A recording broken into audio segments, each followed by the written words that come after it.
All right, here we go. Thanks everybody for coming. This is a webinar on the 2023 annual report data. Just so to be clear, it's the data that was submitted last year. This is not a report or not a webinar on the how to fill out the upcoming report. So if that's what you're looking for, that will be happening in, hold on, that'll be happening in October. We'll have two different webinars on that. But this one is focused on what everybody submitted this last year. I put perhaps too many slides in, so this is going to be a little bit of a lightning tour, but we will be going through and we'll have time for questions and the like. Each sort of chunk we'll hold for questions at the end of that. So let's see. If everybody could mute themselves when they're not talking, that would be helpful for the recording. And welcome. All right. So what is the annual report? I think you probably all already know, but I'll repeat it for the recording. Annual report is a statistical overview of sort of a year in the life of a library. It tries to gather basically almost everything that is going on that is countable. Finances, programming, circulation, holdings, etc., staff hours, square footage of your building. It tries to count most of what it thinks is the most important things that are countable. The survey is administered by the IMLS, Institute of Museum and Library Services, and they work in concert with the state and territorial libraries. So every state has at least one person who works on this project with IMLS. In Vermont, that's me. So once a year we have a conference where we all get together and they sort of walk through what's happening for the next year. And it's a great group and it's a fun process and there's a lot of sort of data nerds involved in it. So, all right. Okay, who uses the info in the annual report? A lot of different groups. First off, obviously, IMLS as the sort of primary governmental body around libraries nationally. They are very interested in the data. And also the federal government in general uses it significantly. Other state and public libraries nationwide, and we'll talk about that near the end, but it's because the data is available nationwide, you can compare yourselves with people at any other library throughout the country. Some of that might be apples and oranges, but there are certainly a lot of other libraries that are relevant to Vermont libraries. At the state level, Department of Libraries, our department uses it significantly, and state government also uses it to make decisions around and sort of have a sense for what's going on in the library community. And then locally, individual libraries use it to see what they're doing, compare themselves with other libraries, and then members of the public are able to do the same thing because the data is all publicly available and people can compare and contrast what they're seeing there. All right, so this is all probably repeats for people. First off, I wanted to thank everybody who is at a library who helps with the data every year. It's a big lift for people, and we are so appreciative that you all are willing to do this. It's great. I know it's a huge amount of work in addition to all the other work that you're doing all the time. And so we really appreciate it. And to show my appreciation, here is a picture of a cat, my cat specifically, being uncharacteristically wildly cute. So again, thank you everyone. We really appreciate it. I'll say it again. I say it every chance I can. Thank you for doing this. And if there's ever anything that we can do to make the process easier, reach out. And we might not be able to do it, but I'm always happy to try. So, okay, the 2023 annual report, which is what we're talking about here. This was collected in early 2024. I think our period was for submission was January through, we were still getting data in March. We received data from 148 of Vermont's 187 public libraries. That number, the submission number fluctuates a little bit from year to year, depending on a lot of things that are what's going on at each of the individual libraries is really how it bears out. But but that's where we were this year. And then one little nugget that is worth knowing is a quick reminder that fiscal years vary because of the way it works. People submit their fiscal year. It's not like a cookie cutter thing where everybody has to submit this one period. So that means that people are reporting by and large January through December of 2022 or July 2022 to June 2023, but there are a few people who have different periods. And then there's a few people who are reporting January, December 2023. So it means just keep that in mind when you see trends going on, because some people are in a different part of the year or a different distance from the peak of the pandemic, which is what we'll be seeing in a little bit. Okay, what does the data look like? It looks like a very large spreadsheet. This is just a small chunk of it. So it's 187 libraries vertically, and then around 200 questions horizontally. So it's a pretty sizable spreadsheet, and it has a lot in there. We've broken it down a little bit. There's some tabs that if you're just looking for comparisons with certain population sizes, you can find that. But in general, this is what the data looks like. Okay, so any questions on sort of just the summary that I just gave you? Is there anything? Feel free to unmute yourself or raise your hand or anything like that if you do have questions.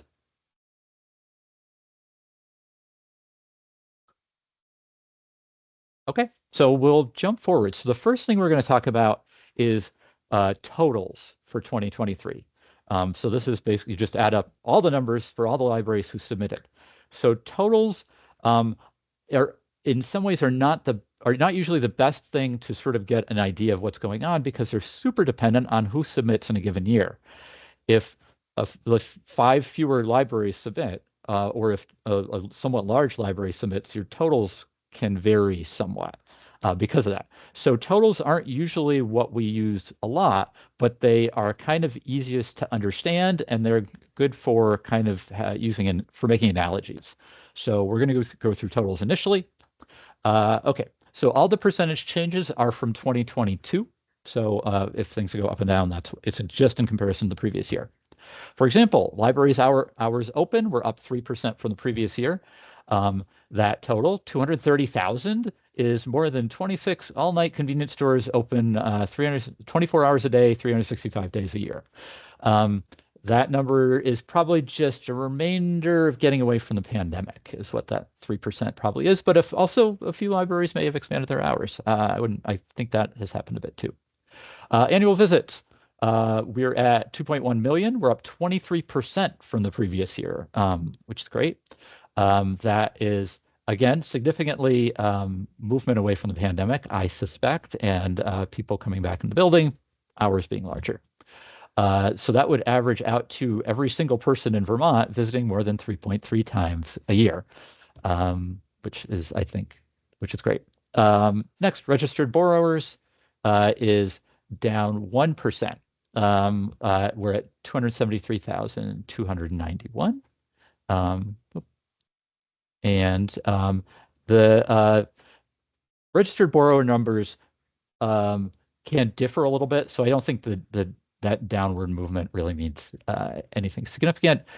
It really is a question of when people weed their borrower numbers, their patron numbers. And so if you haven't done it in a while and then you do it, it looks like your numbers drop when they haven't really dropped. Your patron engagement hasn't changed. But if we ignore duplication, which obviously there is some, that would be 42% of the state's population is a registered borrower at a library. All right, some more totals. Physical circulation is a bit over 3 million. That's up 6% from last year, which is great. So 3 million, if you're wondering, is the equivalent of every single book in Fletcher Free's collection going out more than 26 times. It's a pretty significant chunk, frankly, and a little bit hard to get your brain around. Ebook and e-audiobook circulation. So this number, we got 724,000 for the previous year, which is up 8% from last year. That is, if we assume everything is 3 hours of length, which is probably short, that would be 2.1 million hours of entertainment for Vermonters during commutes, waiting rooms, camping, uh, going to sleep at night, what have you. Database usage. The number we got this time around was 287,738. There was a little bit of a shift in how it was recorded since last year, so we can't do the up or down. But that would be assuming the New York Times does 150 articles a day. That would be the equivalent of more than 5 years of reading the New York Times. So, okay, interlibrary loan. This is one that I like. Numbers are up 7% on both ends. Provided over 83,000, received over 94,000. This does also include inter-consortial lending, for example, with Catamount. Those are also treated as ILLs, where we can capture that. So the stat is at $12 per item, which again is probably underselling it. If people had, instead of ILLing, libraries had bought every single item, that would be $1.1 million. And so that's just an indication of how amazing ILL is and how amazing it is that Vermont libraries are using it so significantly. All right, programming, something Vermont's great at. So in-person and virtual, we're at over 26,000 this last year, which is up 51% than the previous year. Again, I think a lot of that is post-pandemic bump, but I think people are programming is something that's basically just been going, except for the pandemic sloth, is that Vermont libraries have been doing more and more of since I've been here, at least. That's not causation. Sorry, I think it's been happening all along. So, for example, 365 days a year, we would average 71 programs a day, which I think is an amazing amount statewide. Attendance, we are up to 338,000, up 64%, even higher than the number of programs since last year. That's more than 900 attendees every day of the year, 365 days a year. And it's just an amazing number. It's a super cool number. Non-library sponsored programs. This is something we started tracking a few years back. This is basically when somebody is in your facility, but you don't have anything to do with the program necessarily, except for putting chairs out. We're up to 9,400 of those, up 30% from last year. And that's, again, more than 181 programs, 365 days a year. That's, I think, one of the things that libraries increasingly are getting utilized for is a place to host something, even if they're not necessarily running the thing that's happening. And so I'm glad that we have that number, and I'm glad it's going up.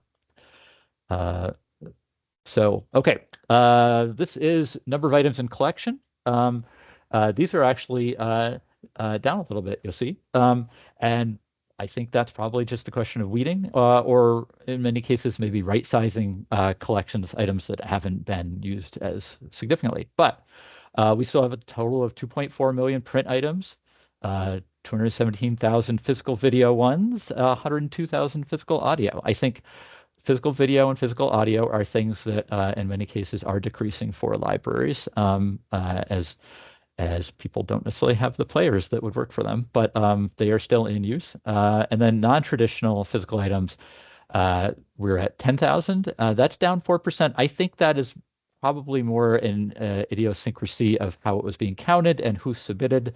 I don't imagine most libraries are decreasing their number of non-traditional items, but there's a few analogies in there to explain that all of the print books in Vermont libraries would weigh more than 12 blue whales, for example, because 2.4 million books is a little bit hard to get your brain around. All right. And computer usage. So we are up to 155,000 public computer sessions, which is up 30% from last year. We'll talk about this later a little bit.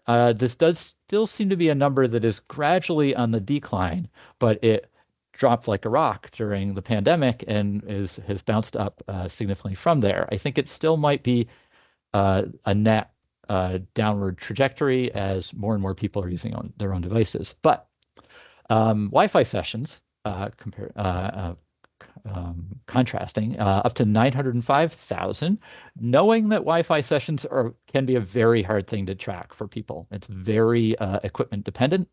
So my assumption is that we are not getting all of the numbers at all, that these are but this is just probably a portion of the overall numbers. But the numbers we're getting are up 21%, and that's not a huge surprise to me. If patrons had to buy $3 cup of coffee to use the public Wi-Fi every time, that would be $2.7 million. And I think some of these analogies are designed to sort of designed to show some of the value that libraries provide that people may not be thinking of as a space that you can go and visit for free, as one of the few spaces that people can go and visit for free. Oh, sorry.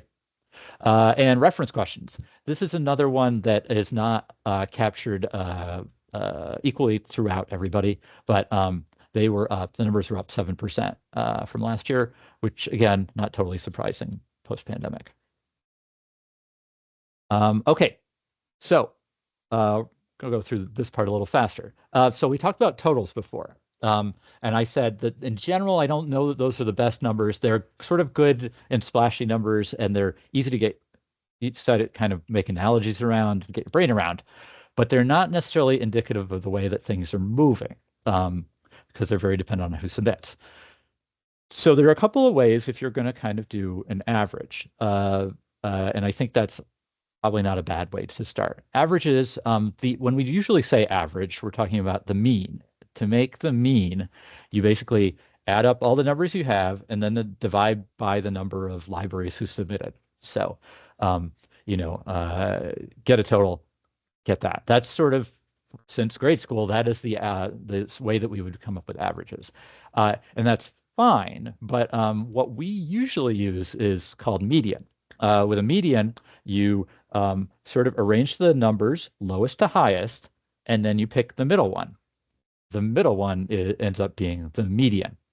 So medians, why we like medians often are because with averages, averages work pretty well if it's sort of a consistent range of, in our case, sort of library sizes. But if what the numbers you're looking at are somewhat consistent. But in our case, we have, I would sort of a relatively small number of big libraries, the 30 biggest libraries. And then we have a very large number of much smaller libraries. And so the averages always skew higher than they would otherwise because the big numbers are big at the big libraries. And they can give you a sort of skewed perspective of what the middle of the library world looks like. So we use medians. Median gets you to what is sort of literally the middle library, the middle of the values.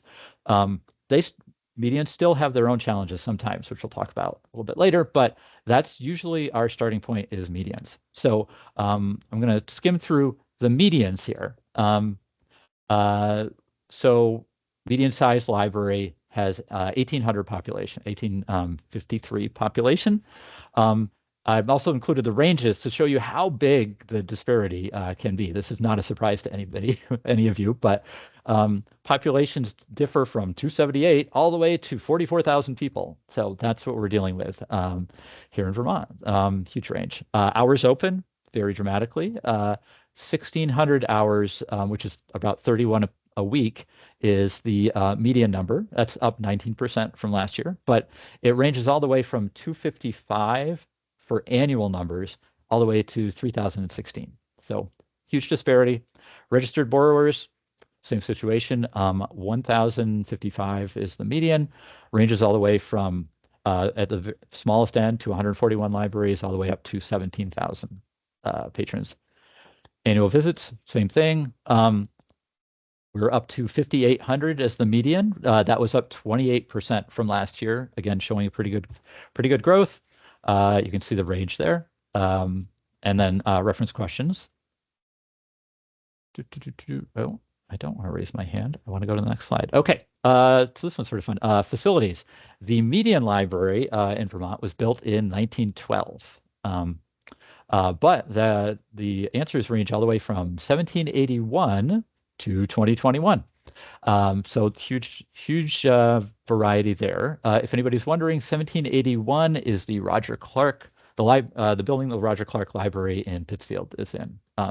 We have a number of other libraries that are quite old, but that's of what the data we have, that's our winner. You can see square footage varies dramatically in size, not a surprise. Total paid staff hours per week. We are at 57 hours per week for our median number, but it varies again dramatically from many zero volunteer-run libraries all the way up to 940 staff hours a week at our very largest library.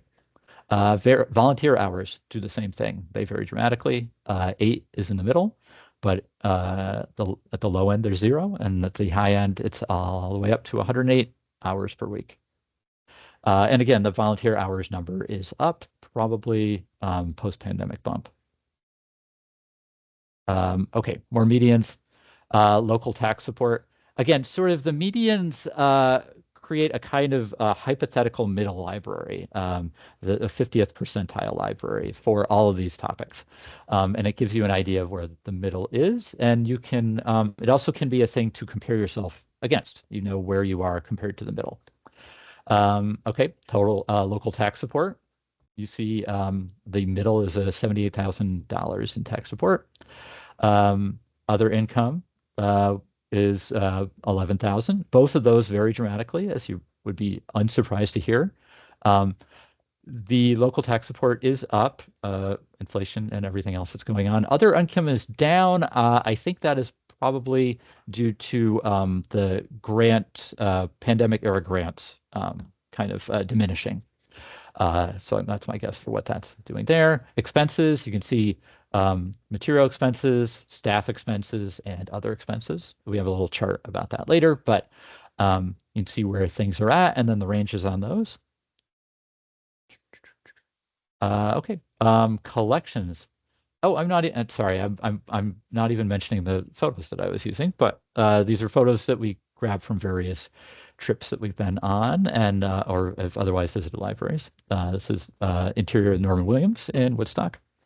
Okay, collection size. You can see where it's at and the variance from small to large. Oh, sorry. This is circulation. Totally different. Circulation numbers, physical circ is up using the median numbers, up 18%. Electronic circ's up 14%, which is great.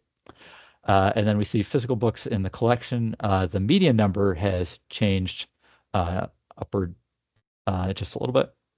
ILL, again, this sort of echoes what we saw in the ILL numbers earlier. The median library provided 300 and received 331, knowing that that actual number can vary all the way from 0 to over 5,000. Again, median public computer sessions. This is the Leach Library in Irisbury, again. That are 423 sessions, varying from 0 in some cases, libraries without computers, to 22,000 at the very busiest libraries. Wi-Fi sessions. You'll see the median Wi-Fi session here, even more so, jumped up 60% from last year, and that's a big jump. Programming, also, programming numbers are great. The median numbers moved up to 110 programs per year, and the attendance jumped up to 1,300 per year for the year, and that's even higher, 64%, which is great. We're almost done with the medians. Oh, in fact, that was a good stopping spot. So we looked at totals, we looked at medians. Does anybody have questions about anything that we've looked at so far? You can unmute yourself, or you can raise your hand, or you can put it in the chat, whatever is easiest for you. And we'll still have a couple more sort of question opportunities, and then right at the end, as many questions as you want. All right. So we're going to jump ahead. So this is where we're looking at median numbers, and we're showing the last 6 years of median numbers to show you kind of directions that things are moving in. I don't think these will be a huge surprise for people, but you know, you can definitely see in not so much where we are right now, but in the numbers we're about to get to, you will see the pandemic starkly in the 2020 and especially 2021 report, and then an incline after that. So a thing I want to add right now is about medians. So in general, I think medians are often a good way to figure out what's going on, often better than mean, and always better than totals, but they can still be weird. They because they so you have you put all your libraries in a row, and then you find the middle one. And that's great, and that's usually a good way to kind of diminish some of the weirdness. But if there's a change in who reports, if a few libraries don't report, that shifts you down a couple of slots, sort of boom, boom, boom, and that can mean that there's a sort of a big chunk difference. And I think that's to some degree what we're seeing in the way that local tax support kind of has jumped back and forth from year to year. So it's just a thing that you need to think about when you're using medians is, library, 130th library may look like this, and the 132nd library may have a significantly different number. But if you just, because of who's reporting, it changes a little bit, it can have a big impact there. Or it can look like a big impact that is probably not borne out in the world. Okay, so that's my little addendum about medians. Let's see. I think we had a chat. Alyssa said, "I know our library is tracking Wi-Fi usage, is not tracking Wi-Fi usage very well, in part because people use the Wi-Fi when the library is closed. Should we estimate usage or just know the data we record is low?" Wi-Fi is really hard unless you have equipment that is just giving you the number, which is great. That can happen. It's very dependent on what devices you have and what you're running. There are sort of software that will just do it, but not for free. It's not inexpensive to do. And so everybody nationally knows that this is a number that we have a hard time with. And we've tried to come up with approaches that are not expensive for libraries. And so far, we haven't really gotten one. So I'm sort of trying to give the cast a net. I'm guessing that you're using a sort of tally mark system for it, knowing that that is going to always be probably an undercount. Even during the hours, you're probably going to miss some people, and then after hours, you're just not going to get anything. So I don't have a great answer for you. I would keep doing what you're doing. I think that there's levels of accuracy, and in general, we don't want to move to a less accurate model. So I think that partial data in general, is better than created data, I will say. So that's I'm going to write this down, and we can have a more like thorough conversation of what you should do. But in general, I would support a number that you think is partial is probably better than a number that you have just surmised might be the right one. I will also say that it's always okay to say we don't have that number, and Wi-Fi is definitely one where that's the case. You if it's just easier on you, or if you really don't have a lot of confidence in the number you're getting, you can totally do that. That's absolutely fine. That's not a bad thing at all, because we know this is a hard one to capture. So, Alyssa, feel free to we can follow up afterwards, but feel free to respond to any of that.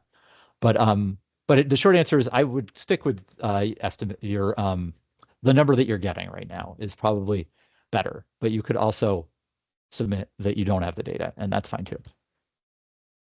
Okay, thank you. All right, so we're looking at these, and again, these ones don't change super dramatically. You can see general directions. Costs go up because that's the only way that costs ever do. You can see that librarian hours are up a bit. On median library hours and staff hours are up a bit. So that's solid. I'm going to jump ahead to the next one. These are, you'll see some more expenses, and those are, again, up. But then some of the more actiony ones, visits, per capita visits, circulation, eCirc, you can easily see when the pandemic occurred here. And then you can see us moving away from the pandemic lows. We'll have that graphically in a minute, but you can see where that is at. I'm going to jump to the next one, which is programs, program attendance, computer usage. Again, you can see, for example, public computer usage in 2021 is just so low. at that point. I mean, in many cases, people weren't open or they diminished how many computers they were offering, and people were less inclined to go into buildings. So program numbers also excruciatingly low in those years, understandably so. So that's some over time data. Okay, so here are graphical representations of those same things that we were just talking about. These are all median numbers again. So open hours per year, you can see the huge drop off in starting in 2020 and then down in 2021. The pandemic, because libraries are reporting different fiscal years, the pandemic numbers look a little different than you might think. In that the drop didn't hit everybody at the exact same time because some people are reporting 2022, the calendar, some people are reporting 2023, etc. But still, this is pretty clear overall. So that was open hours per year. So what you're seeing is that we are pretty much back. Open hours, we're basically back where we were. In fact, I think the number is like a squinch higher than it was in pre-pandemic.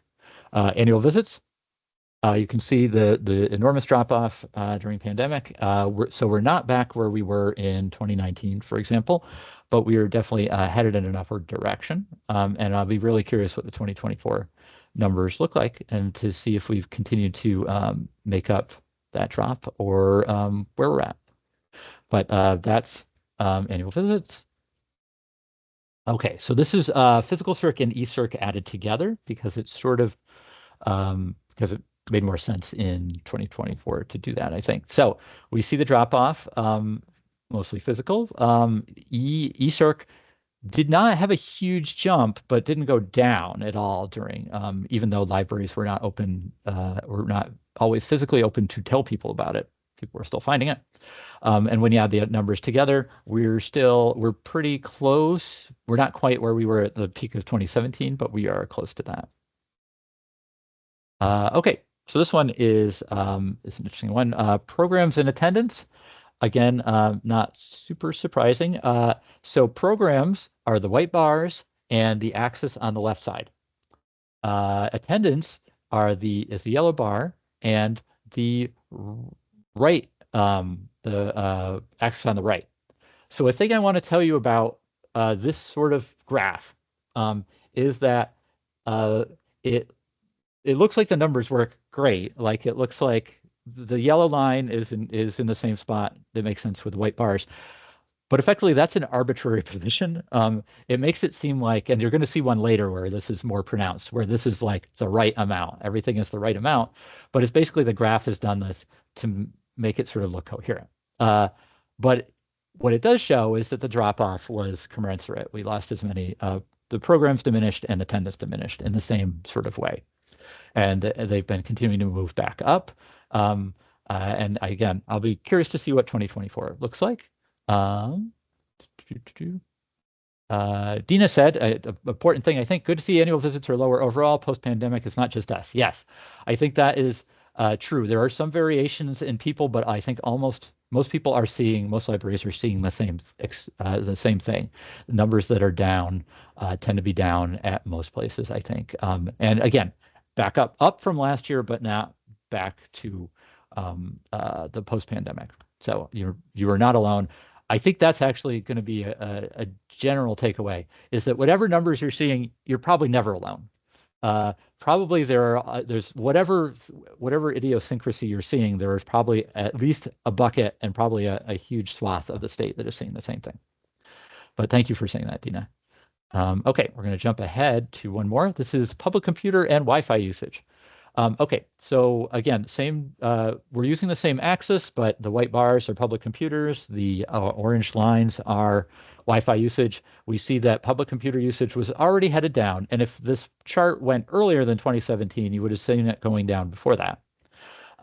Is already headed down before the pandemic happens, but drops like a rock and then shoots back up. Whereas Wi-Fi, within the bounds of the numbers that we have, is just continued to go up and up and up. Yeah, so that's, again, I don't think a huge surprise for anybody, but it's a good way to sort of encapsulate some of the changes that have happened. Okay, any questions about what we gotten so far, the trends or the numbers over the last 6 years that people want to pull out or ask about? All right. Okay, so how can I work with the data? So I've said that the annual report data is used by a whole bunch of different organizations. It's used by the department, it's used by the state, it's used by IMLS, it's used by the federal government, it's used by libraries everywhere, but it can be used by all of you. It is a great way to find things out about your library in comparison to other libraries. It's a great way to illustrate differences between your library and other libraries. So depending on, it's a good thing to explore, but it can also kind of reinforce points that you're trying to make to your community, to funders, to anybody. Okay, so how can I work with the data? You can start off by going to our website. Links here, but you can find it pretty easily on our website.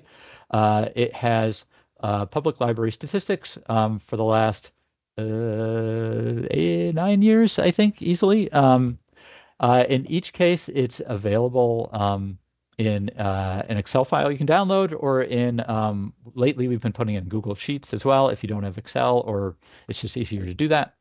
So you can download either.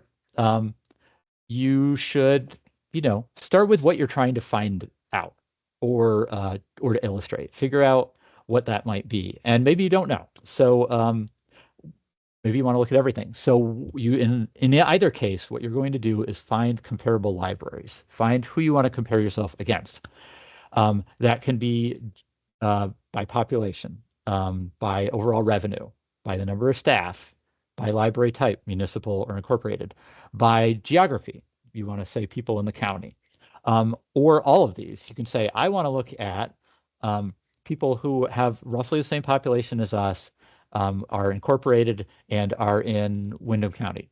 And you can just work through that and figure out who it seems like has some useful comparison to be made. And then once you're there, you start using the spreadsheet. Either, again, you can use Google Sheets if you use Google Sheets, or you can use Excel or whatever OpenOffice, whatever product you have to do it. But this is the part where I say, but I'm always happy to help. I'm happy to help wherever you are in the process. If you are working with it and you're like, I'm not sure about this data, it's doing something weird, or it's not, I'm having trouble getting it sorted the way I want, I'm happy to help with that. But you can also just come to me and say, I want to look at staff hours in X, Y, and Z. And I will say, happy to help. I'll spit out a spreadsheet. We'll send it your way. I can make a chart. We can work together.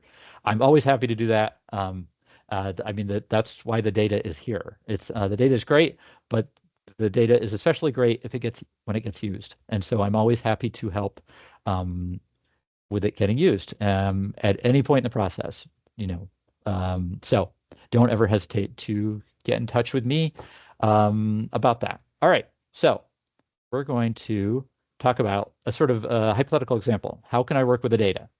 Imagine, like I was saying earlier, I want to compare my staffing with other relevant libraries.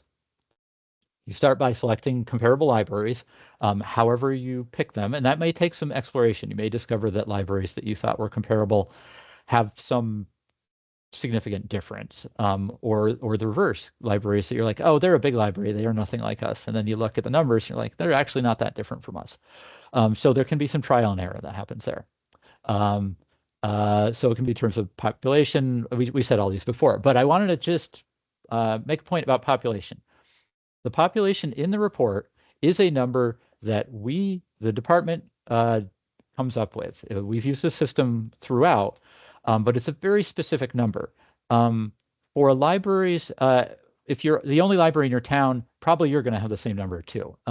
We use the American Community Survey 5-year estimate. There are other options. You could use the decennial census, the one that comes out every 10 years. You could use the 1-year estimates, though I would probably not recommend that. You can use whatever numbers you want to use internally. These are the ones that we use. But again, if you're the only library in your town, it's pretty easy. Your numbers are probably the same. If you have another town that you cover, and nobody else is there, Also probably the same. It's only when there are multiple libraries in a town where this gets a little bit complicated. We use a certain specific approach. Um, if there are two libraries in a town, we divide up the population between the libraries based on how much tax support you receive. Uh, that's sort of an analog for how large you are, knowing that that is not necessarily always indicative. But if there's a small library that gets 10% of tax support, they get 10% of the population. And then the large library that gets 90% of it gets 90% of the population allotted. That is our system. There are some other intricacies about if you're located in a village and but that so I just want to throw this out there that if you may quibble with that number, you're welcome to use any other number that you want for your internal use, but this is the one we use for this. And I'm always happy to help if you're like, don't want to use this number, I want to use this number. I'm happy to work on that. Anyway, sorry, that was a long digression on population. There's a whole page on our website devoted to where those numbers come from, how we calculate them, and the reason that we do that, just to answer the unasked question, why do we do that? We do that because basically, if there's a town with, for example, 4 libraries, if we don't do that, the people in that town sort of get counted 4 times. They get counted as 4 people in sort of the big overall thing. And that seems like it's a worse option than this subdividing that we're doing. Okay. Okay, you've gotten your libraries, you've gotten the numbers. From there, you can look at a spreadsheet to see how things compare. In general, you can look at total numbers, or you can look at per capita numbers, and for per capita, you divide by this population number that I've been talking about.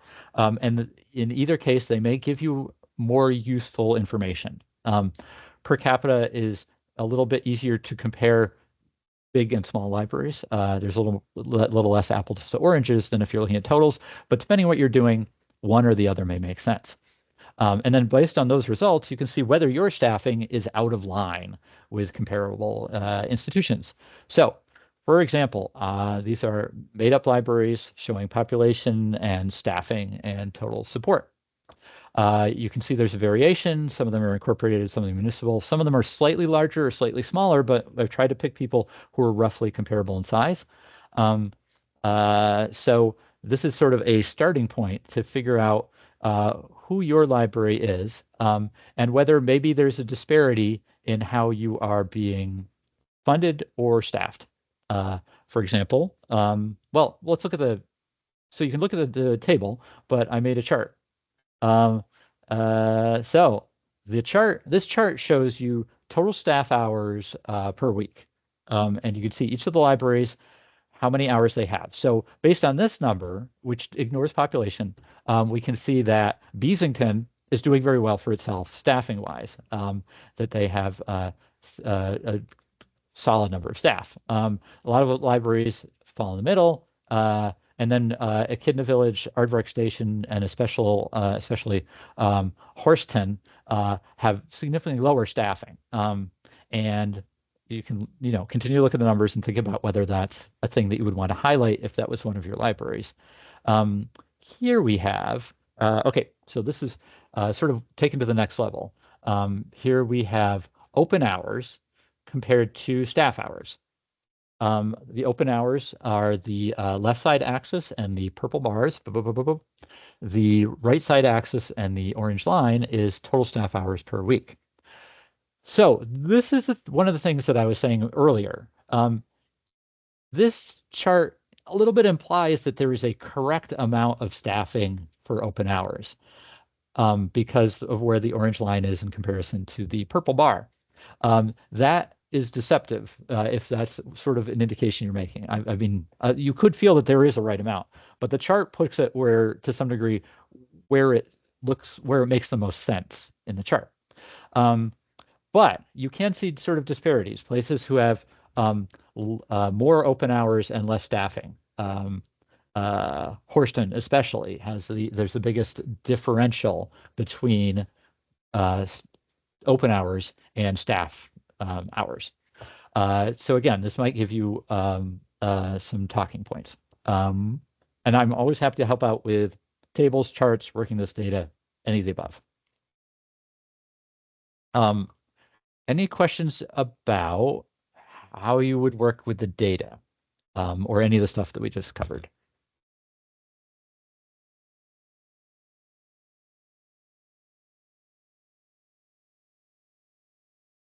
Okay, we are in the home stretch.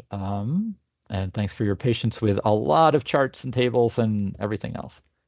Okay, so you can do a ton of stuff with data, even with your library's data or the statewide data. There's just a lot of numbers that you can pull out if once you figure out what you might want to look for. So I've just pulled out a few small things from the 2023 data that I thought were interesting. These are things that I've talked about in previous years, but so this is comparing incorporated libraries and municipal libraries. So the first number is the percentage of revenue that local tax makes up. No real surprise here, but it does give a number to it that municipal libraries, oh, this is medians. Sorry, I should have said that these are median numbers. The median for median municipal library, 87% of their overall revenue is from tax support, whereas incorporated libraries, the median is just over 50%. I don't think that's a surprise, but it can be useful to have numbers on that. Okay, so now we're comparing, sorry, annual open hours divided by population to see if I was just testing a hypothesis, which is municipal libraries or incorporated libraries have more open hours per their size. And here they're almost equivalent. So we see that it's basically equal the amount of open hours you have per population, adjusting for population. So no real difference there. Annual staff hours per population, we actually see that incorporated are just a little bit higher than municipals, which is not what I necessarily thought I would find there. It's not a huge difference, but there's a little bit of difference. And then we looked at program attendance. Just I pulled these not at random, but just I was curious. We see that program attendance is per population is slightly higher at municipal than incorporated, but again, not a huge difference. Okay, so that was just like 4 little facts that we can pull out of the data. Next, so this looks crazy, looks wild. This is a chart I put together because I was just curious. This is shows correlation. So basically, correlation is, for example, if my population is higher or lower, how directly does that affect my total staff hours? Libraries, correlation is a thing that you can do when you have data between any 2 numbers. If it's higher here, how likely is it that it's higher here? Correlation, the coefficient, yes. So I'm going to, thanks, Alyssa. Alyssa asked if we can send a copy of this chart. Yeah, so I'll send the PowerPoint out to everybody, and I can and I'll put the correlation chart in there separately, so you have it in a way that you can use it a little bit easier. Okay, so correlation goes all the way from 1, which is a total correlation. It's 1 here is 1 there, to 0, which is there is absolutely no correlation. They are totally independent. In this chart, so the numbers that are closest to 1 are the darkest green, and the numbers that are closest to 0 are the brightest red. Most of it's not super surprising. What we see is that in general, most things are somewhat correlated.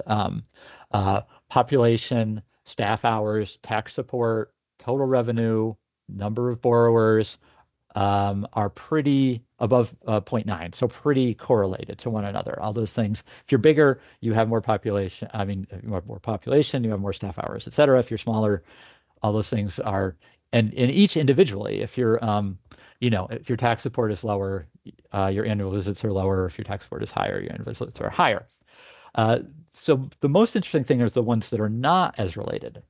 So other income, first off, is pretty independent of size, of population, of almost everything else, basically, which is interesting. It's most correlated to, it's somewhat correlated to revenue and such, but it's not that correlated.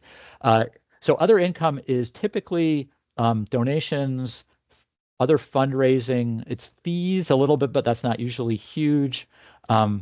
and it is and other non-state or federal grants. It is so. I think the reality is it tends to be higher at incorporated libraries than municipals, and that might be part of what we're seeing here. But it's also very much just idiosyncratic to libraries. I think the amount of fundraising that each individual library is able to do varies on their staff, on their community, on their friends organization, et cetera. So anyway, so that's the first one that's very, very independent. Wi-Fi sessions is another one that's very independent. This could be mostly due to the trouble in capturing this number. That is a possibility. And I'd have to dig into it deeper to figure that out. But it also could just mean that it is a weird idiosyncratic number that has to do with how highly you are used for Wi-Fi during the day, after hours, etc.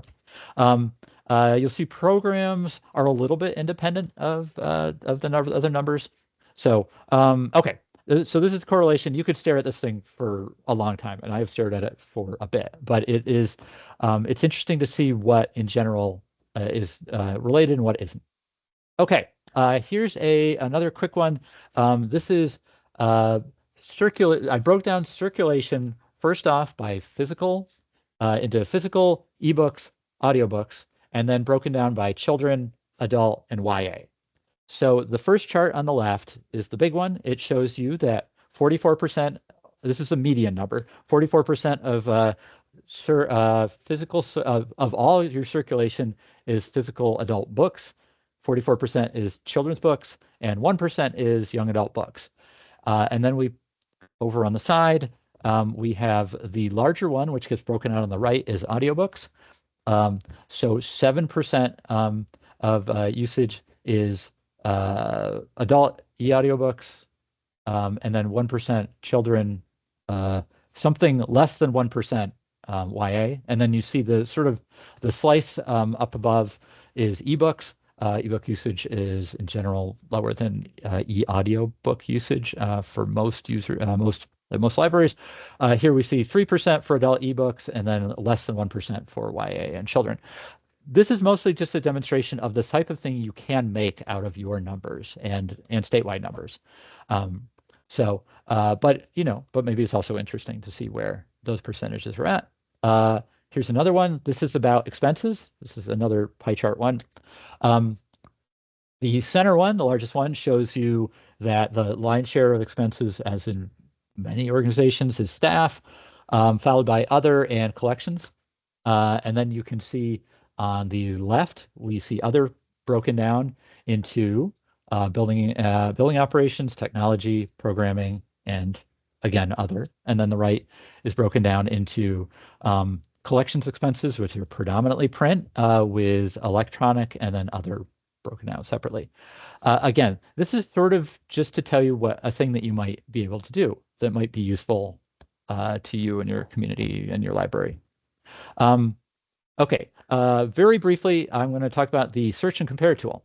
IMLS offers something they call the search and compare tool, which is where one of the places that all of this data ends up in nationwide. All the 50 states and 10-ish territories ends up in there. Here's a link to it. The biggest negative about it is it's about 2 years old. What happens is data gets submitted, then IMLS does a lot of work on the data to make it more accurate. They figure out places where people didn't submit or where there are very anomalous numbers that don't seem right, but it takes them a while.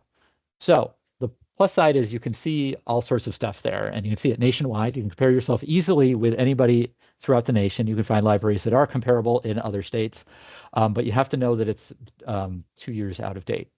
One other thing is we're not going to go through that process. I'm always happy if anybody is curious about search and compare, I can do the whole thing.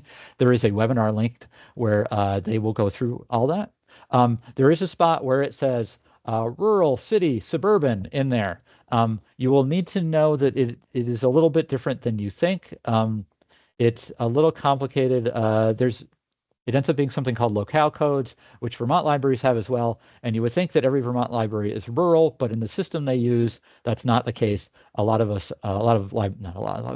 libraries are suburban. So if you dig into search and compare, that's the thing. Here is a screenshot from search and compare. I'm comparing the Hot Springs County Library and the Potsdam Public Library, and this is just the program and services slide. But this is sort of data that you can find in the search and compare tool. All right, so I am. Thanks to everybody for joining today. I'm going to open up for any remaining questions, but I want to thank you for coming today and listening to this. I want to thank you for all the work that you all do for the annual report. I really, really, really appreciate it. And at any point, anything I can do to try to make it slightly less work or anything else, anytime I can help, I am here. So for questions, you can email me. I'm happy to answer anything about the report ever or the data that we get. Again, the annual report submission period is expected to be November and December with an extension into January this year. We will have 2 webinars coming up in October. They're not scheduled yet, but they will be happening soon. And take a breath. Questions. If anybody has questions, please feel free to unmute yourself and ask questions. Put them in the chat. Raise your hand. Do whatever you would like.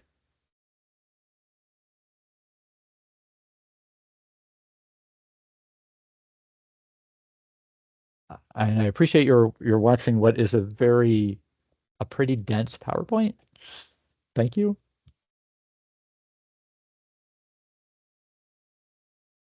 Let's see. Oh, wait, do we have a chat that I missed a while back? Oh, yeah, it was just, can we send the, yeah, so we're gonna, I'll share out a copy of the PowerPoint out on the listserv so people get access to it, and the recording also gets shared out as well. If for anybody who missed parts of it, or if you want to pass it along.